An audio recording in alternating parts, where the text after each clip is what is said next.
মাঝে মধ্যে এমন হয় না যে আমরা কিছুটা সময় খুব মনোযোগ দিয়ে কোনো একটা কাজ করতে চাচ্ছি বা কিছুটা সময় আমরা খুব মনোযোগ দিয়ে পড়তে চাচ্ছি, কিন্তু আমাদের হাতে যে মোবাইলটা এটা আমাদের ডিস্ট্রাকশন হিসাবে কাজ করছে। যেমন এখন আমার 2 ঘন্টা পড়া উচিত, কিন্তু দেখা যাচ্ছে আমার হাতের এই মোবাইলটার কারণে আপনি 5 মিনিটের জন্য কোনো কিছু একটা চেক করার জন্য ঢুকলাম, তারপরে আমি ঘন্টার পর ঘন্টা স্ক্রল করতে থাকলাম। তো এতে করে কি হয়, আমার অনেকটা সময় নষ্ট হয়ে যায়।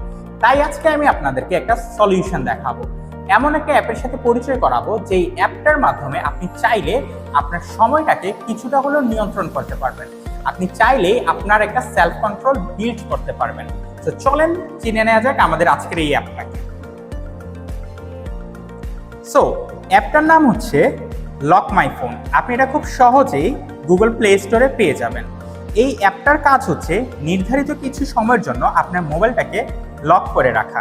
কথার কথা, আমি 30 মিনিটের জন্য মোবাইলটাকে লক করে রেখে পড়তে চাচ্ছি। এই 30 মিনিটে আমি যদি আমার মোবাইলটাকে লক করে দেই, তাহলে আমি নিজেও চাইলে এই ফোনের লকটা খুলতে পারবো না। ধরে নেন আমি জাস্ট 1 মিনিটের জন্য একটা লক সেট করলাম, এবং আমি যখন কিনা এই জিনিসটা কনফার্ম করে দিব, তখন আমার মোবাইলটা লক হয়ে যাবে এবং এই 1 মিনিট আমি চাইলেও আমার মোবাইলটাকে খুলতে পারবো না। দেখেন, এই যে আমার মোবাইলটা লক হয়ে গেল, আমি মোবাইলের ভিতরে আমার প্যাটার্ন দিলাম, আবার অটোমেটিক মোবাইলটা লক হয়ে গিয়েছে। তো এতে করে আমার নির্ধারিত সময়টা আমি চাইলেও আমার মোবাইলটাকে ব্যবহার করতে পারবো না। সো এই অ্যাপটা ব্যবহার করার মাধ্যমে আপনি চাইলেই আপনার যে একটা বাজে অভ্যাস আছে রিলস বা ফেসবুক স্ক্রল করার, সেটা কিছুটা হলেও নিয়ন্ত্রণ করতে পারবেন। এবং আমি হাইলি সাজেস্ট করি, যখন আপনি কোনো একটা সময়ের জন্য খুব মনোযোগ দিয়ে কোনো কাজ করতে যাচ্ছেন, তখন আপনার এই মোবাইলটাকে এভাবে লক করে রেখে দেন।